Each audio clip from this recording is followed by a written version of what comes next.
In federal court diversity jurisdiction cases, is the law of arbitration agreements a procedural rule or a substantive law?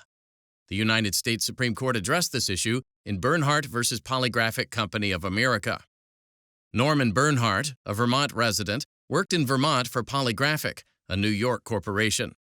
Their employment contract was executed in New York, and the contract provided that any dispute would be submitted to arbitration in New York and governed by New York law. A 1910 Vermont Supreme Court decision held that either party to an arbitration agreement could revoke the agreement before the arbitrator issued a decision. Bernhardt sued Polygraphic for wrongful termination in a Vermont state court. Polygraphic removed the case to federal court due to diversity of citizenship, then moved for a stay of proceedings so the case could be arbitrated in New York. The district court ruled that the Erie doctrine required the court to apply Vermont law to the arbitration agreement.